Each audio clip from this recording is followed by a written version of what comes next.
welcome back to the Hour Back Report, episode number 5, presented by Pesky Report and Beyond the Monster. I'm Jordan. Just me and Jack tonight. Jack, how you doing tonight, my man? Doing good. When we record, the Celtics win. So we do. It is true, and it makes you feel like they're not, a certain record that is a forbidden number to discuss nowadays. But yeah, just coming off another absolute shellacking on a Wednesday to improve to 6 wins and 7 losses. And what's their, not to interrupt you, what's their point differential on a Wednesday? That's a great question. You know what? Let's crunch some numbers. For the record, we did talk about this a little bit before we started recording. They have the 4th best point differential in the Eastern Conference. They're the 11 seed.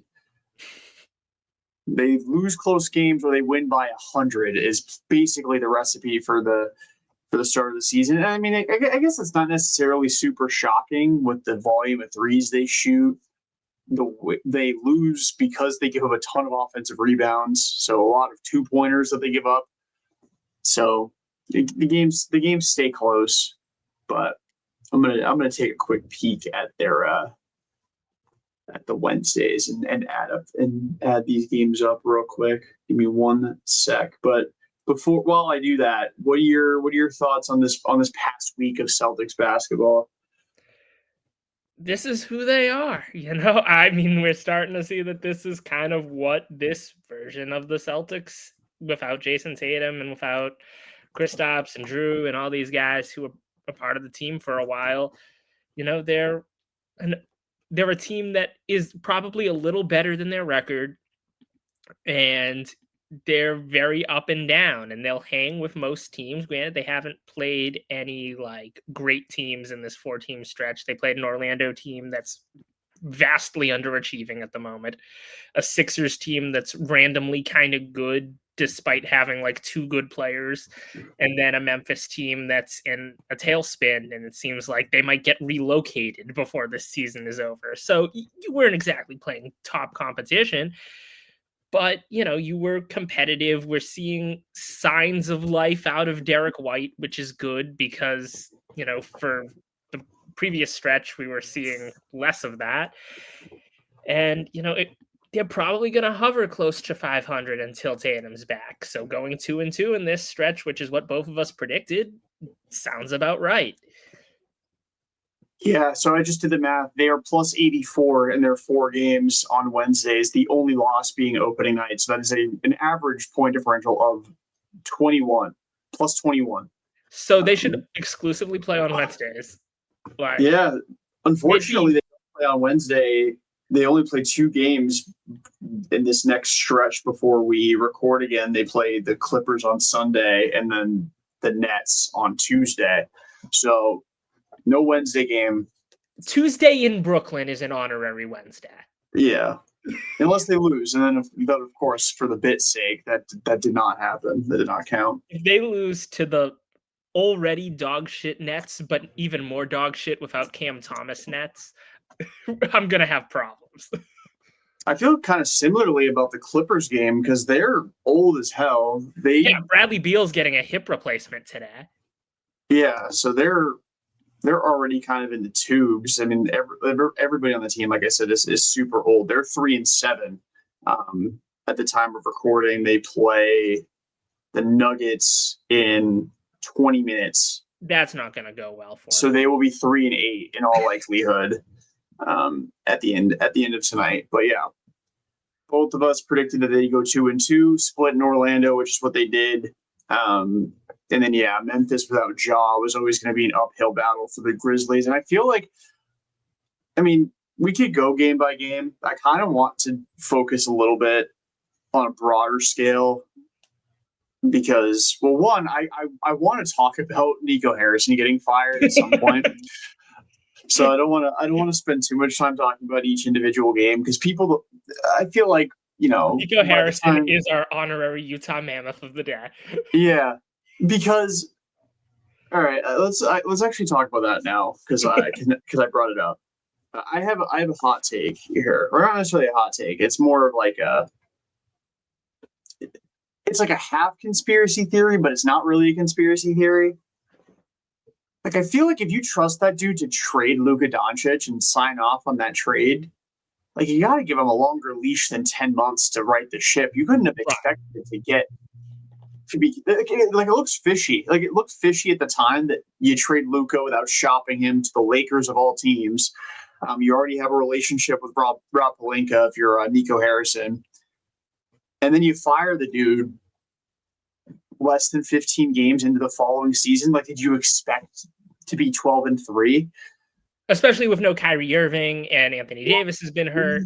It's weird. I agree. I think it's a situation where the timing is very odd because I understand there was a lot of pressure from that fan base and a lot of people very upset in that fan base, very vocal about it. There was obviously the whole thing with the fan talking to the owner on the sideline before the game or during the game, the night before he was fired.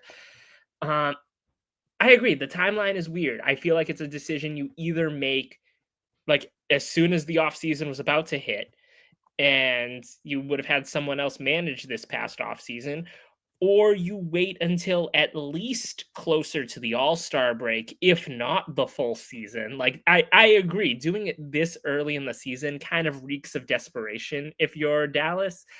And this team, especially with Davis hurt and Kyrie hurt, like what did you expect from these guys? And I know there was that report that came out today that I guess he was trying to rush Anthony Davis back to try and save his own life, and the Mavs medical team wouldn't let that happen. Obviously, at this point, who knows? Because that's also just something that Dallas could have leaked in order to, bury the guy even further. But like, if that's true, They didn't have to do that. They don't have to bury him any further. Everyone in Dallas already hates him, right? But like, we've seen this with Terry Francona and Theo Epstein and John Farrell, and it's like, no, granted, none of those guys were hated. John Farrell had some ire by the end of it, but I don't think hate was the word. Yeah, dislike was definitely the word I would use for John Farrell. But so maybe I'm just poisoned by the Boston media market handling departures of people, but I think, like, if that is true, and assuming that is true, that's worse than anything that like has actually occurred. Because the thing is with the Luka trade, and I think we've talked about this before, I don't hate the concept of saying I don't want to give Luka Doncic a supermax based on his conditioning and based on his lack of effort on defense and the stuff. And he's a great player and supremely talented, a top 10 player in the world. But like, if they said we don't necessarily feel like this is the guy we want to give a supermax to, I don't hate the process, but not actually shopping him and not getting a real return back. It was weird. And then to be gifted the number one pick out of it. But what people are also quick to forget, and like I saw someone mention this yesterday after the firing, was like that first like game or two after the trade last year, where like Kyrie and Davis and all those guys were playing and they were like filthy on defense. People were like, oh shit, this might actually work. They could be a championship contender. And then everyone got hurt and it died. But there was a slight moment of Nico might be a genius. And that obviously went up in smoke. It's true, but building around, Kyrie Irving getting hurt. I mean, he's typically a pretty durable player. AD's made of glass. We all know this. I mean, you mentioned it. The return for Luka was very, very bizarre in this fact that it was really kind of non-existent outside of AD. But like, how do you not get Austin Reeves out of that deal? Like, that's a dude out of Connect. They had Connect in the deal, and then they were like, actually, never mind. And Nico said okay to that. Yeah. I don't understand the process in making that trade happen. It just felt like in a weird way. Like, I don't want to call it again. I don't want to, go in and say that this whole situation was rigged, because I mean, we've seen it. We've seen the Celtics benefit from it because Kevin McHale had his rapport with Danny Ainge, and the Celtics gave up more for Kevin Garnett than the Lakers gave up for Luka Doncic, but the Celtics got a very good deal for Kevin Garnett, like Wally Zerbiak, some like Ryan Gomes, some draft picks, and Al Jefferson. Yeah. Like Al Jefferson ended up being a very good player, but he was not Kevin Garnett. It's not. He wasn't even close to Kevin Garnett. Like those guys that's not recreating Kevin Garnett in the aggregate. But the Colorado Rockies are about to get really good at recreating people in the aggregate. Yeah, that is true. Freaking Peter Brand / Paul DiBattista. That's crazy. That I did a double take when I saw that name grace my phone. But yeah, it just reeks of like it looks too fishy for me to like, especially with all the gambling shit. Like Luka ending up with the Lakers, the Mavs getting the number 1 pick out of it, and then like first little stretch of poor play to start the next season, the dude loses his job. Like how do you sign off on trading Luka Doncic and then this soon after? That would have been like the Red Sox firing Chaim Bloom after 2020. Yeah. Not even after 2020, like August of 2020. Yeah. Yeah, or like when they started struggling in 2021, like after the All-Star break, even though they were the best team in baseball at the time. It's just like you trusted the dude, you signed off on the trade to get rid of, or like I guess maybe a more appropriate example would have been the more recent of like the way the Red Sox played after they traded Rafi Devers, like the immediate aftermath of it. Like they got hot against those shit teams, but then they struggled again out of the All-Star break. That would have been that's probably the more apt comparison because at least Chaim rookie at the time, Nico Harrison was not. It just doesn't make any sense to me. Like it makes sense in the sense that I don't think that Nico Harrison's very good at his job and like rightfully so should have been fired for it. But the timing it just doesn't make any sense. It just looks too fishy. And sometimes when it looks like a duck, smells like a duck, and quacks like a duck, sometimes it's a fucking duck. And I think we're gonna read some shit about this, unless the culture around there was just in the tubes, and like there's some shit going on behind the scenes that is independent of the play on the floor. It's too soon to fire the guy after a move like that. If Luka was still here, we're not Mavs fans. Luka was still in Dallas and they were 3-8. Okay, makes sense. But he's not. It's just too soon. You weren't expecting Rome to be. Yeah. It's even like if Kyrie was on the court and they were 3-8, it would still be like not. I think it would be an overreaction, but I could be like, okay, we need to shake something up.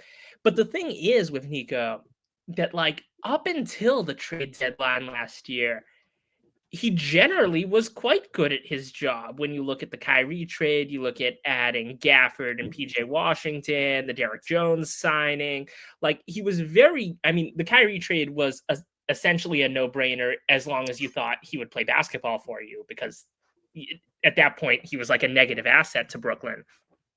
But I mean, most moves he was making up until last year's deadline were like all kind of home runs. And then you get into, drafting Derek Lively.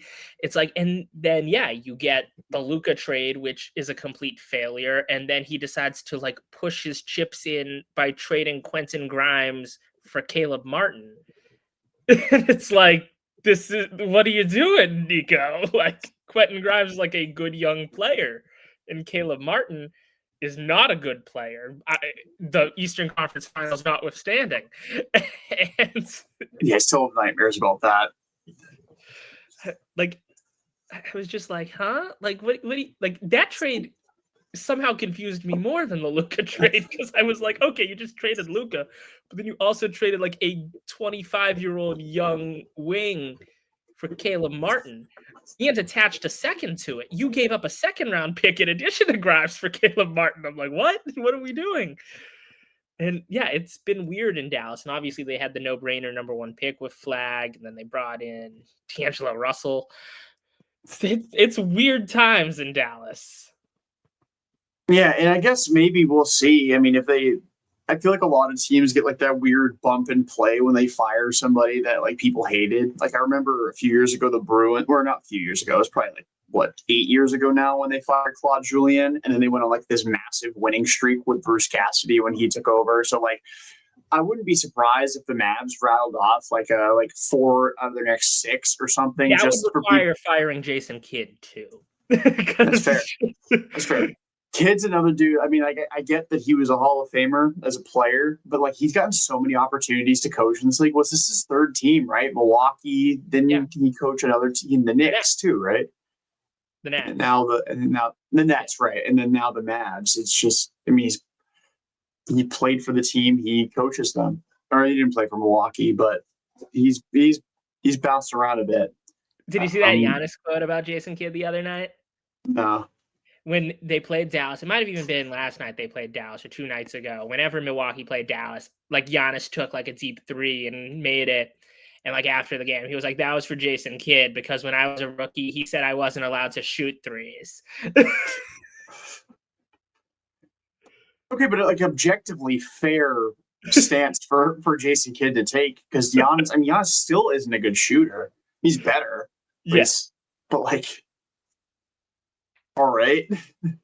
Well, but that Milwaukee offense back then, when it was just Giannis and Jabari Parker taking long 2s, was the grossest offense in NBA history. Like, it was so disgusting. It was like, who thought this is a good idea that we're going to base the offense around Giannis, like young, unpolished Giannis and Jabari Parker? Giannis. Yeah, taking like long-range 2s as our entire offensive strategy. Yeah, it explains why they were really bad for a couple of years after drafting Giannis. But yeah, I mean that this is not a Dallas Mavericks Jason Kidd podcast, even though we turned it into one for about 10 minutes or so. But it's a Utah Mammoth talk about Nico. Yeah, it's a Utah Mammoth podcast that's cosplaying as a Celtics podcast.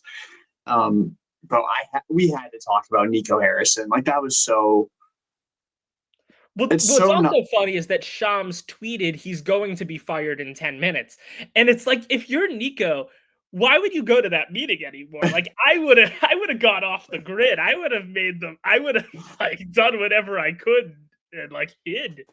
Like you can't fire me if I don't show up because right. And then like you start trading everyone in those 10 minutes. You start really fucking around. You read the report and immediately Kyrie Irving's gone. Everybody worked the dance.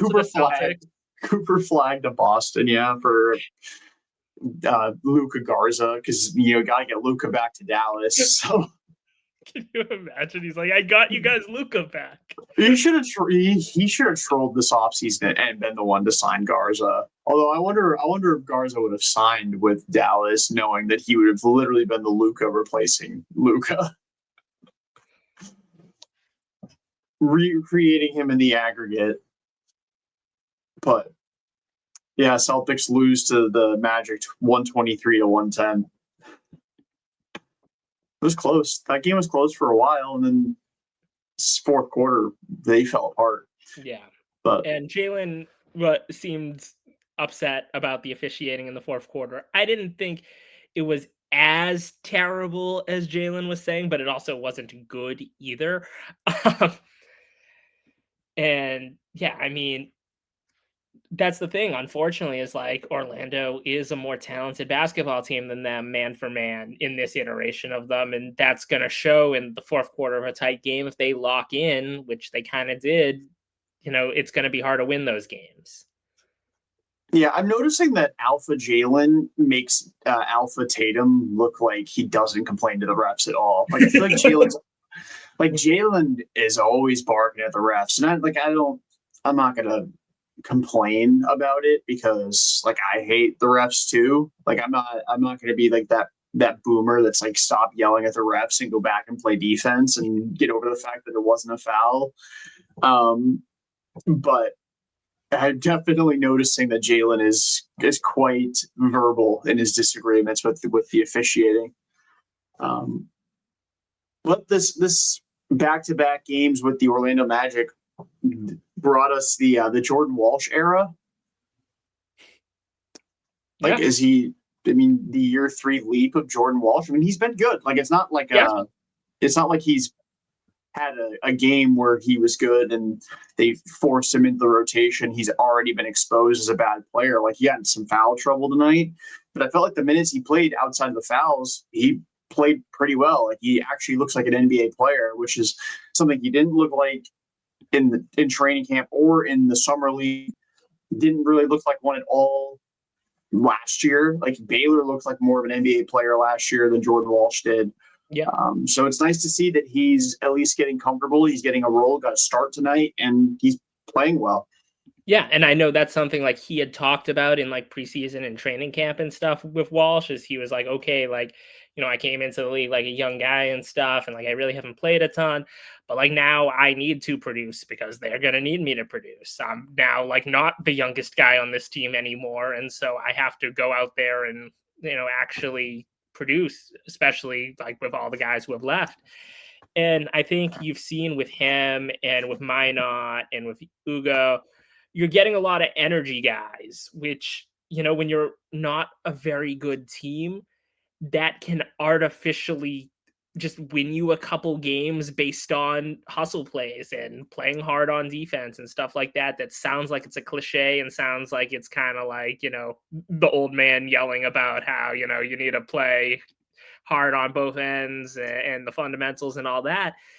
But I mean, you saw it with Walsh, like when he came into the game, the vibe shifted and then it kind of continued, especially in the second Orlando game. And then again in the Philly game, even though they lost it, like his minutes just keep increasing and the responsibility keeps increasing and he's rising to the challenge. So I'm happy for him. Yeah, definitely. And then also in that second Orlando game, Anthony Simons had like the second half, the second quarter at hell, and then didn't score again for the rest of the game. But he had 25 points like midway through the second quarter. And yeah, Jordan Walsh with 8 points against Philly in 29 minutes, which was a career high, I believe, for him. He was 3 of 7 from the floor in that game, a +4 in a game you lost by 2. Yeah, I mean, there's been some positive signs from this team, and I think that the framework for them to actually be pretty good is there. It's just a matter of doing it consistently, and with so many guys that like I trust Anthony Simons to be a good player, but he is still a new player in your system, and he's adjusting to a new role. So there's going to be growing pains with that. And then additionally, like even though Baylor's been around, for a little over a year now, Walsh has been around for a little over 2 years now. Nemi's been around for like 2.5 years now. Like all these guys are adjusting to new roles, so there's going to be a shit ton of growing pains. So the fact that they're 6 and 7 through 13 games is not like, again, they're 4th in the East in point differential. At some point, the dam's going to break one way or another. They're either going to get smoked a couple of times, and that's going to correct itself because they're still early in the season, or they're going to start winning some of these close games, and they'll be, the 5 seed, when Tatum comes back instead of the 11 seed, and kind of in that position where, do you even bring JT back? Because you're going to end up as maybe the 9 seed with Tatum, and what good is that to force him to have to play a couple more, like maybe another 5 or 6 games back to back. So you're not going to be able to manage his workload. But I still think this team's good. I predicted they'd be the 6th seed entering the season. I still feel pretty good about that, at least through 13 games, even if it's been ugly for 13, or at least it hasn't looked consistently good for 13 games. Yeah. But I mean, the main thing, I mean, Jalen's been awesome, but clearly, that's not enough to win you these games. Jalen being great, like at least when, like, I say this, and I don't want to rip Jalen. He's one of the most gifted scorers of the NBA, but he doesn't really do anything else enough. Like he's a good enough defender, but like he doesn't rebound enough for his size. He's not a good playmaker. He turns the ball over a lot for somebody who's not really passing the ball. Like I understand if he like thinks he sees an opening to feed the ball to Keita, or a guy makes a nice play and steals the pass. but it's like always on ball steals. It feels like with Jalen, or he'll dribble it off his leg, or he'll lose it out of bounds, whatever. Like with Tatum, when Tatum has a great game and he scores 30, he's also got like 9 boards and 7 assists. So you're going to win the game more often than not when he hits 30 points. I don't feel that way with Jalen. So that's why I think Derrick White is kind of like the most important player of the team. If he's playing well, they're going to win. And he played really well tonight. And they won by a bajillion points against a shitty Memphis team. He's got to get going, though. He's got to start doing it consistently. And hopefully. Yeah, completely. And I mean, I agree with that. I think, yeah, as you said, Jalen is going to be Jalen. And he's going to score, and he's been efficient to this point this season, and he's obviously far from a perfect player, but he's on the whole been very, very good for you this season. But yeah, you're going to need consistency from White and from Pritchard, because those are kind of the two guys you need a score at the end of the day, and those are the two guys who are kind of getting those shots that aren't Jalen, and then also Simon's off the bench. And I mean, like, I've seen people talk about it, and it's true. Like, the degree of difficulty for these guys has definitely increased, obviously, because now Derrick White, instead of being the 4th option, is the 2nd option, and Pritchard being the 6th man, he's the 3rd option. Like, they're not getting as clean looks as they would have got, and they have worse playmakers around them without having Jason Tatum and without having Drew Holiday. So it's obviously going to be more difficult, and their efficiency is going to be worse as a result, but it also shouldn't be as bad as it has been. And assuming it corrects itself, and I think both guys are too good for it not to be. And Pritchard hasn't been horribly efficient on the whole.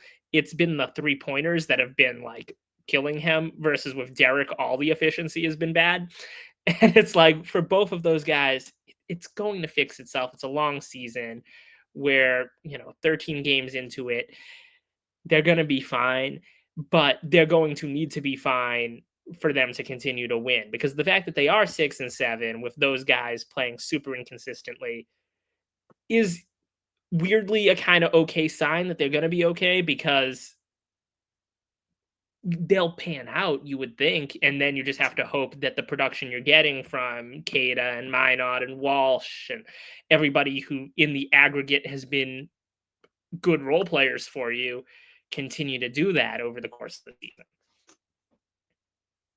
Yeah, and Derrick, I still think that he is really, like, of all the guys that are adjusting to new roles, like, he's the one that's definitely struggling with it the most, because I think he associates being the number 2 option with, I absolutely under no circumstances cannot take, or I have to take the second most shots on the floor, or sometimes the most shots on the floor. And that's just not true. Like, I still think Derrick White, like, obviously there's more shots available with Tatum out.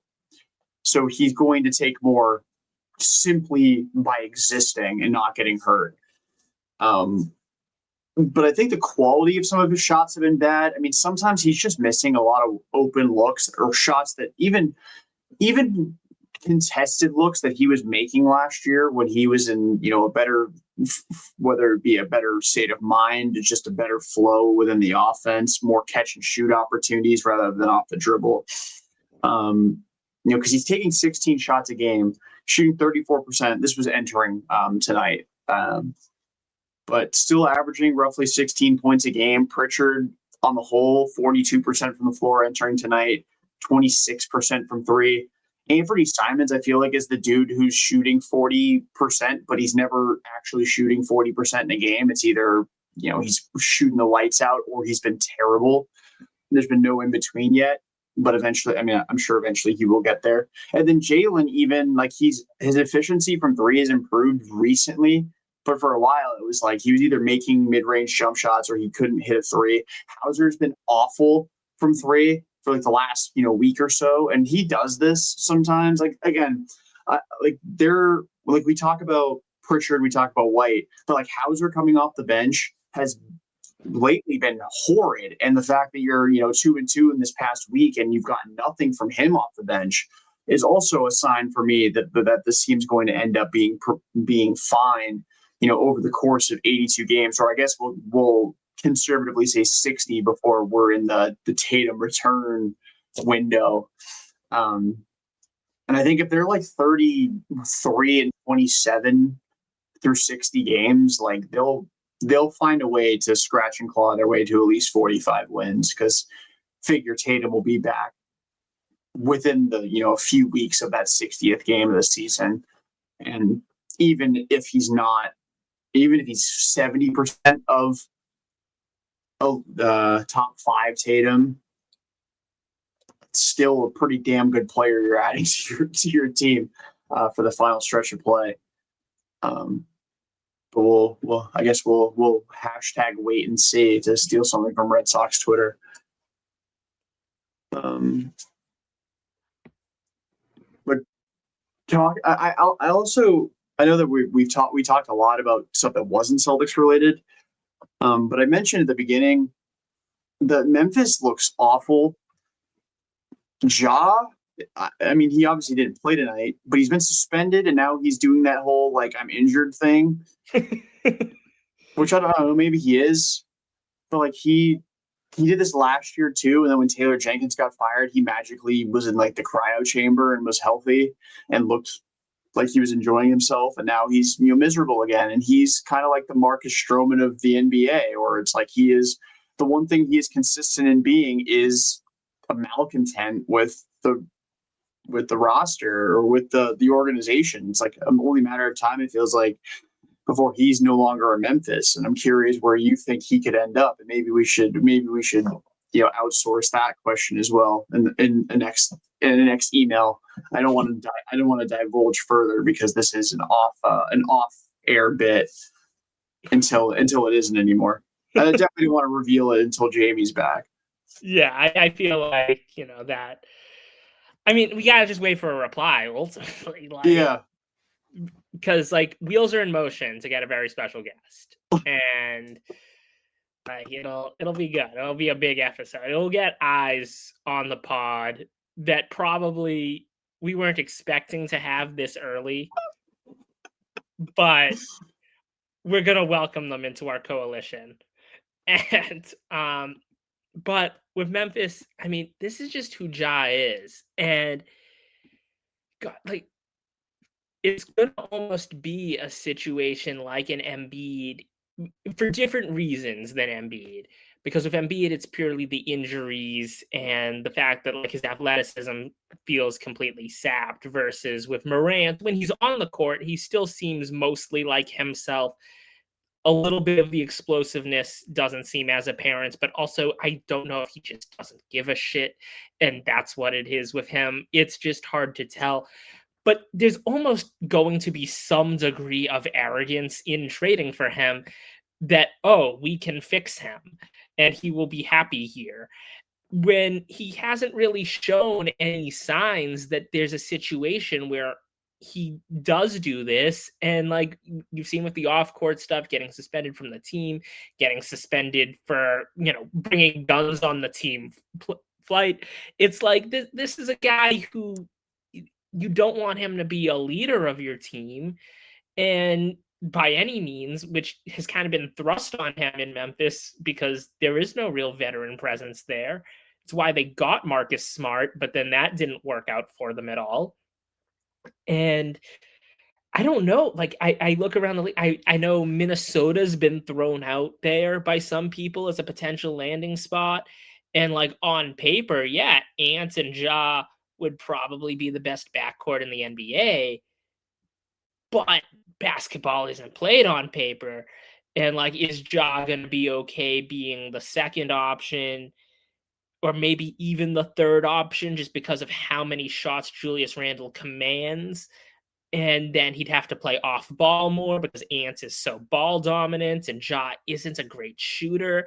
It would kind of be a little weird as a fit, but and I mean, those are just two weird guys putting in a room with Ja and Ant. And Ant is weird in a different way, but I don't know if those two guys would necessarily mesh, or maybe they would. I thought Chris Paul and James Harden was going to be a disaster, and they were, super close to potentially winning a championship. So I don't know. I mean, Minnesota's like the one team I've really seen thrown out there. I don't know who has like the cap room and the like actual flexibility to make it happen, because I know it would probably be something along the lines of Mike Conley back to Memphis in the Ja That'd be trade fun. plus a million picks. It would be fun. And who knows, maybe if Mike Conley was still in the building with Ja, some of this could have been taken out of his system a little earlier, because that's the kind of guy you do want as a veteran leader in your locker room.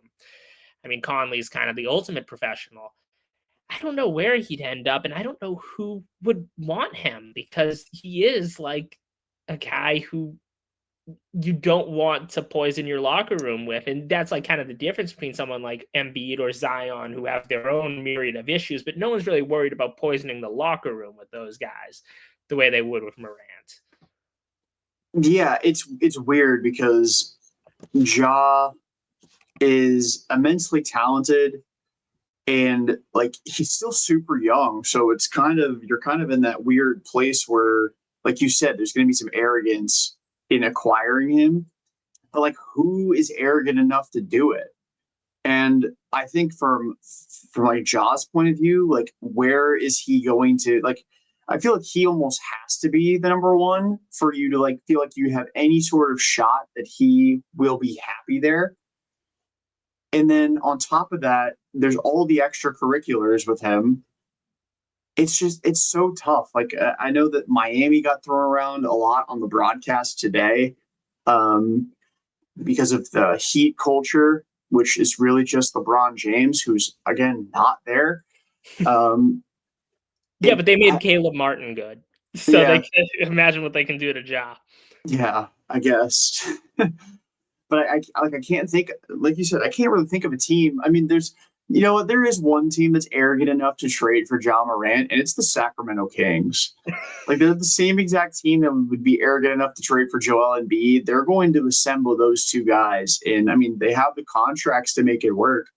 Because they could trade Levine, they could trade guys, they could find a way to end up Yeah. with Ja Morant. Like But I'm doing some reading right now, and yeah, the things that are popping up is the Timberwolves trade that would be Morant for Jaden McDaniels, Mike Conley, and Rob Dillingham.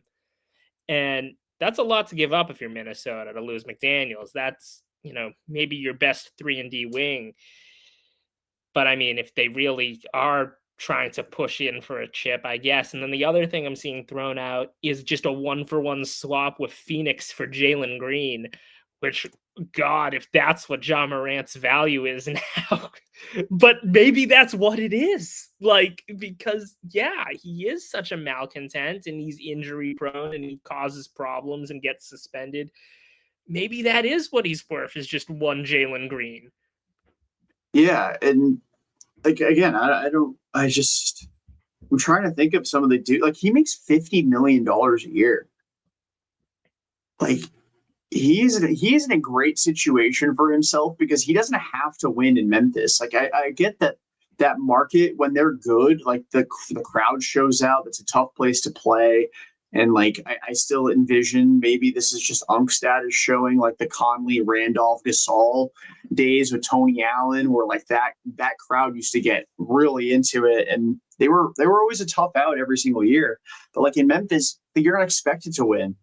So he doesn't have the pressure of needing to deliver a ring like Tatum and Brown had in Boston, or Luka even had in Dallas, following in Dirk's shoes because Dirk won a ring in Dallas, or even, Golden State after a while. It's just it doesn't he's got it made in Memphis. All he has to do is just show up and play basketball, and he doesn't seem very interested in doing that. I don't know if I mean like he's got his own rap sheet now for all the problems and issues with coaches and desire to play basketball and the suspensions. I don't know what situation is better suited to house Ja Morant than Memphis. And if he's not happy there, I don't really think he can be happy anywhere. I just don't. I don't know. I don't know what organization out there has the contract to make it work. What community, like whether like what market I should say would work for him. What situation as far as talent on the roster makes sense for him. Like, I get Memphis isn't very good, but he's like one of the only stars in the league, other than like Lauri Markkanen, who doesn't have any pressure on him to actually win. But Lauri Markkanen goes out, plays every single day, gets his 25 and 8, doesn't win the game, but is constantly in trade rumors every single year. Ja doesn't do that. Yeah. It's not like a Zion situation where Zion's just always hurt. Right. But it's almost reminiscent of like Kyrie Brooklyn era. But even then, it's like when Kyrie played in Brooklyn, he at least did seem locked in while he was on the court. It was just you didn't know if he was going to show up to the arena or not, or what he was going to retweet, which was its own can of worms, or put on the Instagram story.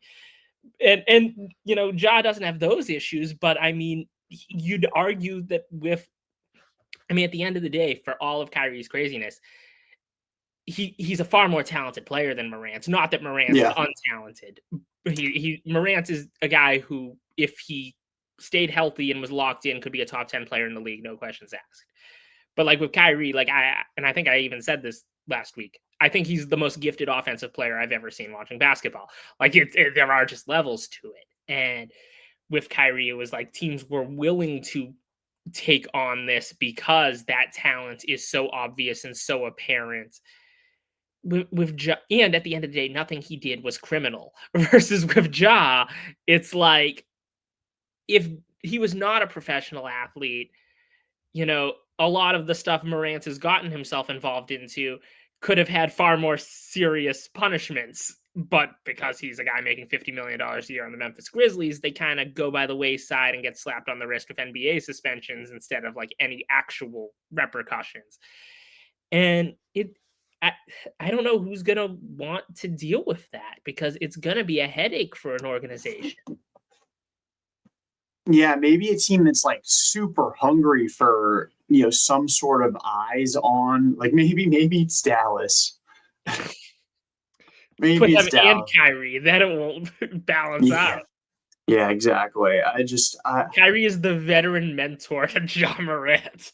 Oh my God, that would be a disaster. That would be so awful. Like I don't know. I think if there's a team out there that would actually take a shot at Ja Morant, it would be the Heat. I tend to agree. And then what? You're just going to trade potential alleged criminal Terry Rozier to Memphis? And again, if you're Memphis, I probably making one last ditch effort to just not have this dude have to leave. But after that, you kind of just get what you can get for him, and throw your hands up in the air and say we tried. I mean, because this is like one of the rare times where I'm like siding with the organization over the player, right? Because it just seems it feels like it's foreign territory to me. It's just no, I agree. From the outside looking in, like everything. Again, he's got it made there, and he's not happy. It doesn't make any sense. But that's where we're at with Ja Morant. No, thankfully it's not our problem. I mean, we had to deal with that with Kyrie, but he was a free agent after 2 years, so we were free pretty quickly. And we got Kemba, we got Captain Smiles out of it, and that worked out, sort of. Did it though? I mean, it did in the sense that the Celtics had like a slight drop off in point guard play, but the vibes were a lot better. There was more alleyway for Tatum and Brown to actually blossom. Yeah, but then his knees exploded. Yeah, but it was only a problem for like another year, and then they were able to get Al Horford back, and that ended up being good. So, yeah, thank you, Sam Presti, for hoarding draft picks. Also, shout out Moses Brown, Celtics legend, for 45 minutes. We could use another big. They were good. Bull, is he still a free agent? I think so. Yeah, why not? Although I will say, now to get back to the Celtics. No, we do this every on a Celtics show. Luka Garza has actually played pretty well lately, which is funny. Like, I feel like we're going to do this all year. Where like one episode we hate him, and then the next episode we're like, hey, he's actually been pretty good lately. But he was good again tonight. He's been good the last handful of games. Yeah, he has. I didn't watch Sunday's game because it was my dad's birthday, so I was completely tuned out. I watched the highlights afterwards, and he looked pretty solid in those. And I know that was probably like on paper the best game he's had as a Celtic. And on the whole, yeah, I mean, the past couple nights he's looked good. He played well today. Granted, it was against this train wreck Memphis team. It's hard to know what exactly is real against them, especially in the front court. And I know obviously they have Jaren Jackson, but it felt like they weren't really on the court together often. And when they were, he wasn't exactly focusing his defensive attention on Luka Garza. But he's no Kevin Love. But I mean, yeah, I mean, they're going to need minutes. And it seems like, granted, he played tonight, but it seems like the Utah game has had no standing on Boucher. He really hasn't played between the Utah game and tonight. I don't even know if he had played between those two games. And so, and I know they were doing the things with like kind of small ball five with Minot or with Walsh, but I don't know how sustainable that actually is as a strategy. You are going to need one actual big human being, and it's not Tillman. He's been out of the rotation. I know he was away for personal reasons, but even since coming back, he hasn't played either. So by default, it's Garza for now, and I guarantee you, if they could improve, they would. But if he wants to be not completely terrible, at least on the offensive end and on the rebounding side of things, and be diet freedom. Just diet freedom.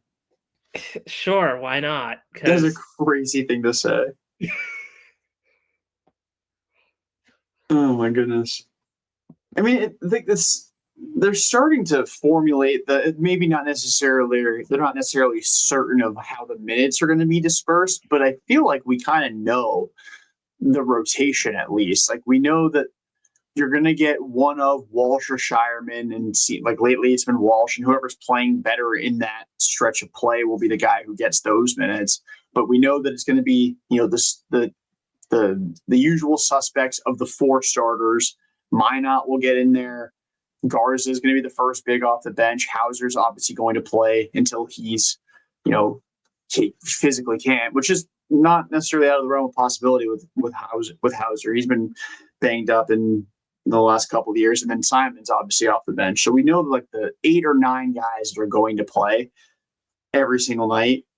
And I don't want to say I feel comfortable with the big situation because it's kind of difficult too, but like Nimi's been so good this year that like I feel better about the big situation than I thought I would. And then if you can get anything from your second big, and it's not even, you don't even have to get like real production. They just he can't be awful. If he's out there and he's, crashing the glass and he's 50% of his rebounds this year have been offensive. He had 8 more tonight. I think very freedom coded.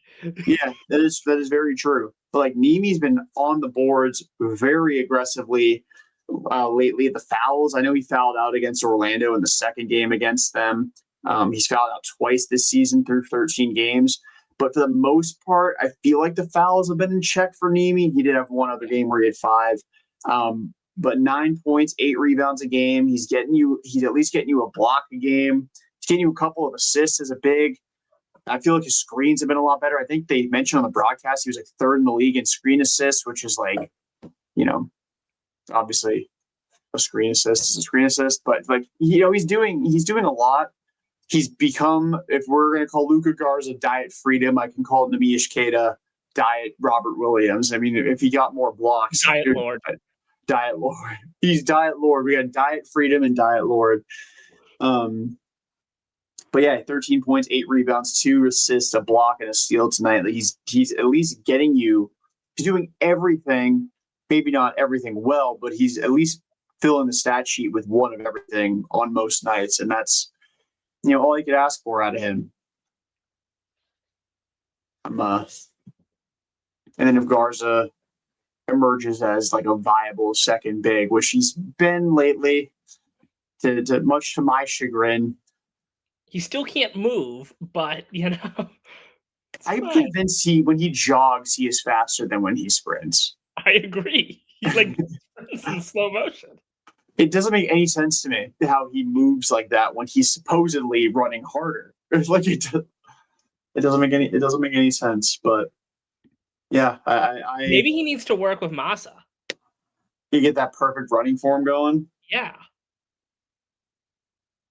Oh, and when I read Nimi's stats, I actually gave his stats for the month of November. I didn't give his stats for the season. He's averaging 8 points, 8 rebounds, 8 points, 8 rebounds, 2 assists, one block and 1 steal, 2 blocks and 1 steal. Sorry.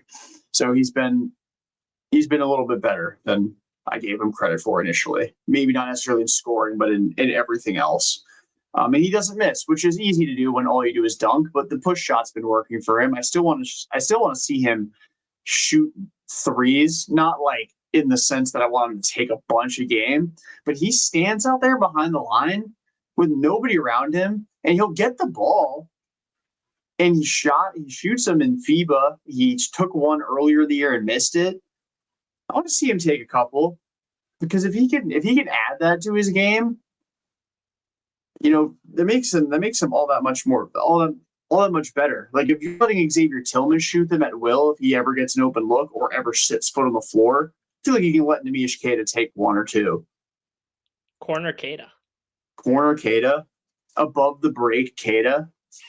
That's the only spot he's shot one so far this year. He is over. Oh no, he's taken 3 this year. Where was I? Yeah, I don't remember these happening. Took one against Cleveland. I know that I watched that one happen. I did not watch the Houston game. He apparently took one in that game. Took one last night.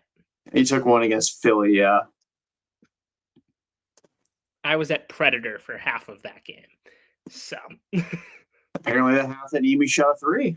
Yeah. I wonder if these are like, I'll have to look back and watch and see the threes he's taking, but I wonder if he just caught like a fucking grenade and was like, I'm just gonna heave the ball at the hoop. I know the one against Cleveland was a legitimate 3-point attempt, but I digress. I want to see him shoot more of them. Yeah. Not Nemi related, but Josh Minot related, because this is a Josh Minot pod. Yeah. Obviously, like he had the whole not really. He didn't play in the second half last night.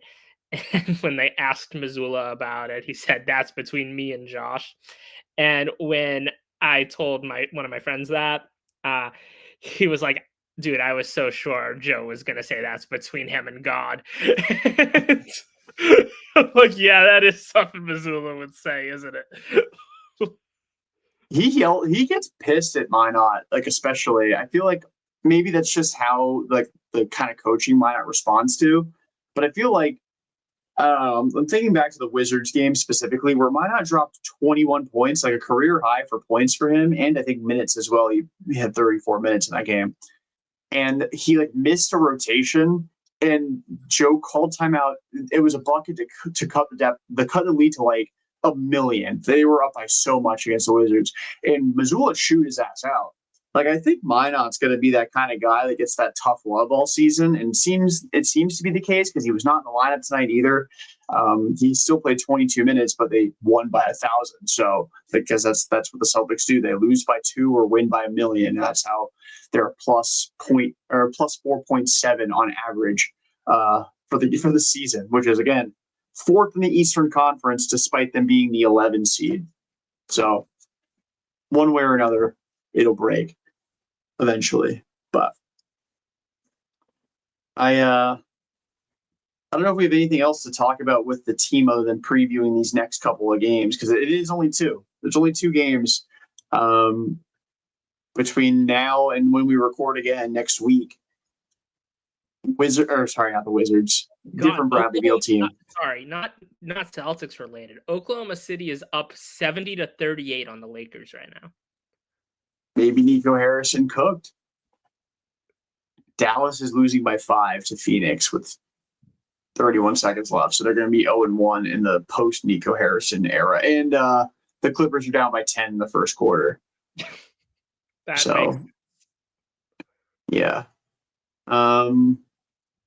the Celtics got the Clippers and then the Brooklyn Nets. So will the Celtics be over 500 when we record again?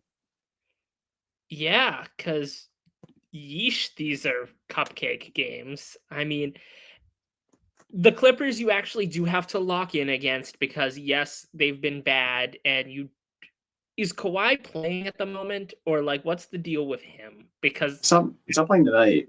okay, so I'll like see what you never his. know when Kawhi is playing. Like You don't. so, like if Kawhi is playing, which I understand he's like a hypothetical player at this point, but if Kawhi is on the court and you have Harden, those are obviously two guys as old as they are that you do have to care about and give a shit about on the defensive end and can kill you in a game. And you're going to need the firepower to match that. And you're going to need someone who's not Jalen to step up and at least shoulder a little bit of the load in that game. But if there is no Kawhi, then it just becomes Harden plus Zubac and friends, and they'll be totally fine. I think they win regardless of Kawhi playing, but if there's no Kawhi, they have no excuses to lose that game. You at least get an excuse with Kawhi in that game. Brooklyn is a train wreck. Cam Thomas is out, and I know Cam Thomas is kind of like a fraudulent good player because like he sucks at everything but scoring, and that's why no And team. even that, he's not even that good at. Well, yeah, he's totally a volume scorer. He's not efficient, but like he's on a bad team and he can volume score, which good for him. He's a pretty good shooter, but like, yeah, he's not. He's an incredibly flawed player. Once again, no one wanted him in the offseason for that reason.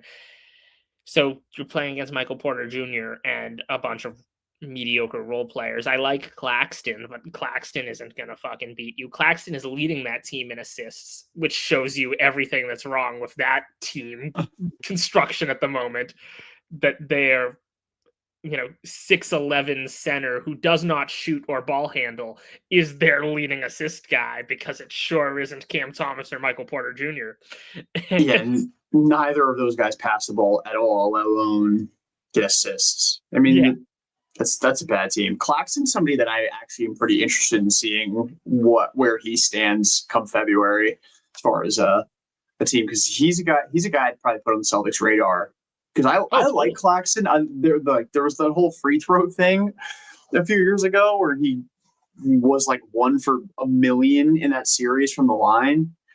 I don't want to act like he's a good free throw shooter now. What's he shooting? He's actually shooting 73% from the line this season. So maybe not so bad, but yeah. Or I also like their backup with Sharp. I think Sharp's a guy who could totally be on the Celtics radar as well. Like that's kind of the one position where they kind of have two actual NBA players. So good job, Brooklyn. You do have two NBA bigs. Yeah, I feel like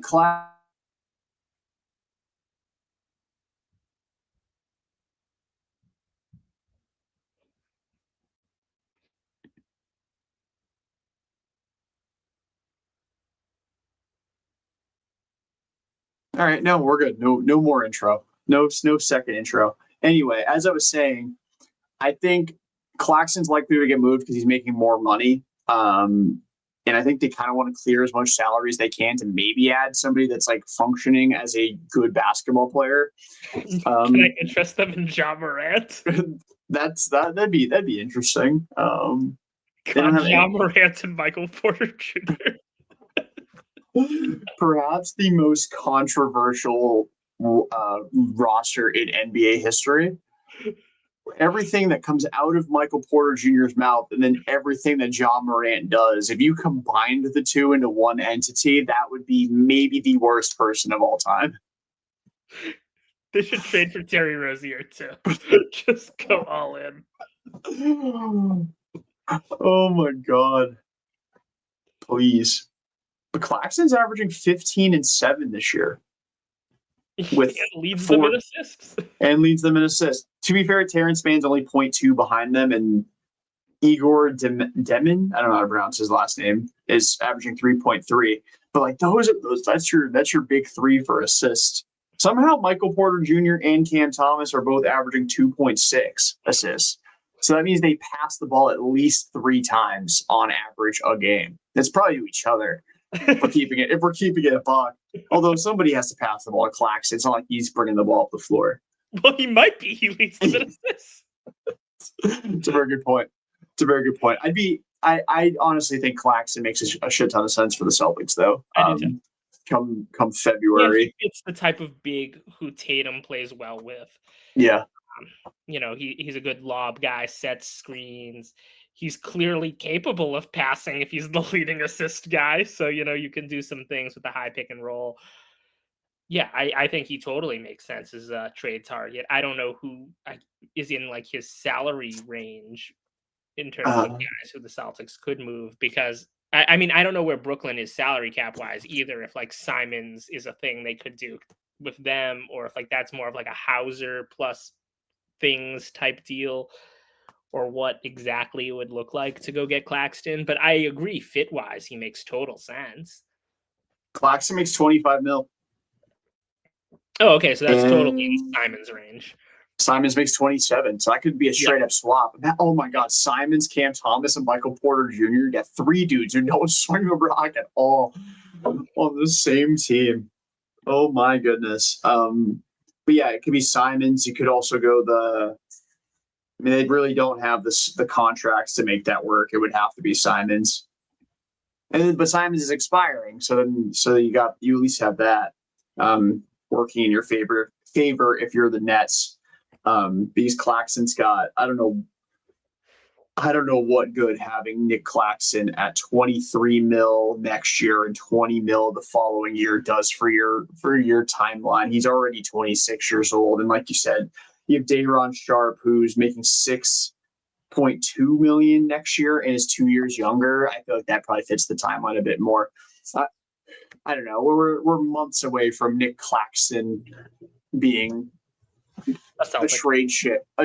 Although trades happen, I feel like a lot more sporadically throughout the season than, or maybe I'm just remembering Luka a little too much.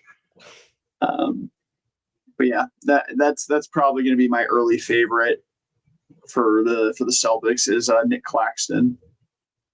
I'm gonna start this trade now in Spot Track just so I can be reaffirmed that this is going to work. just for fun. Send Anthony Simons to the Brooklyn Nets. This is fun. I enjoy this. And then send Nick Claxton to Boston. And why can't... Oh, yeah, trade successful. Bang. There you have it. Nick Claxton's a member of the Boston Celtics. I wish it was that easy. You're welcome.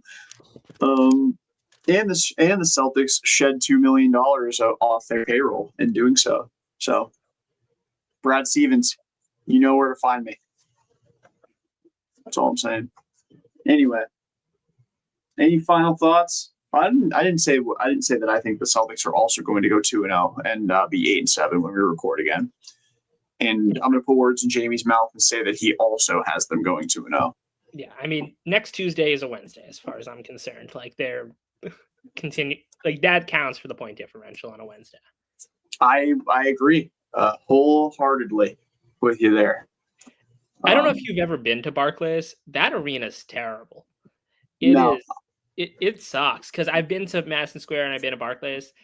The difference is so massive. Like I know, like it's fun to make fun of like Knicks fans about like the Mecca and all that stuff, considering the Knicks have been, kind of a disaster organization for a long time. Obviously, the past couple of years they've been fun again, but like it is crazy how much of a difference it is between those two like arenas, because Barclays, like you're crammed in the tiniest seats known to man, and like there's no energy whatsoever. And I was there like when the Nets were like good, but not like pre-Durant, when they were good with like D'Angelo Russell and Karras and those guys and Jared Allen, like those like 6 seed Nets teams. And like there was just no energy. Like it seemed like no one wanted to be there. Like the employees, no one wanted to be there. Like everyone was just kind of miserable. And then like you went to Madison Square Garden, it's like, yeah, this is a sports arena. Like it kind of puts TD to shame. It's like, yeah, this is way better. Yeah, I haven't ventured out to opposing. The only other basketball arena I've been to is the Footprint Center in Phoenix, and that's just because I lived there for 2 years. But I've wanted to venture out. I was going to go to Philly earlier in this year, but my ankle decided to explode, so that kind of threw a wrench in things. But it doesn't look very exciting. I remember all the hype around it when Jay-Z, took over the Nets. Then they built the new arena and obviously rebranded to Brooklyn. And no, it doesn't look. Maybe the Nets being shit also doesn't help things for me as somebody watching it on TV. Like, there's no crowd, there's no atmosphere there because it's just Michael Porter Jr. and Cam Thomas dribbling around for 20 seconds. Switching, taking turns, possession by possession. But yeah. And then the Nets come to Boston next Friday, which maybe I make an appearance, my first Josh Minot jersey appearance at TD Garden, and hopefully get back to 500 myself. But we'll see. I don't want to put myself in that position yet, because then I'll have to go if I talk about it too much. But yeah, any final thoughts? I don't think so. They're gonna be above 500. We're chilling. Yeah, we're chilling 8-7, so that will probably put them around like the 8 seed, because it's the East, and the East is terrible. Yeah, so I'll do it for this edition of the Hour Back Report, again presented by. I have one thing before we end up. Sorry. The floor is yours. Now, granted, there's 14 minutes left, but the Mammoth are winning 3-2. So sweet. That is fantastic. That is great news. I'm glad we were able to get them into the episode. They are facing Buffalo, and Buffalo is notoriously fucking terrible. 5-6-4, and they're 0-3. They have not won a game on the road yet. Have the Buffalo Sabres. The reverse Rangers, even though the Rangers did finally win at home, unfortunately. that is tragic. The Mammoth 4-1 at home. Utah, quietly a hockey mecca. Like, you don't want to go to Utah to play hockey. I don't really want to go to Utah for any reason, but but yeah. Shout out the Mammoth. So that'll do it for this edition of the Hour Back Report. Again, episode 5 presented by the Pesky Report and Beyond the Monster. For Jack, I'm Jordan. Until next time, peace out and go see it. We did it. We did it.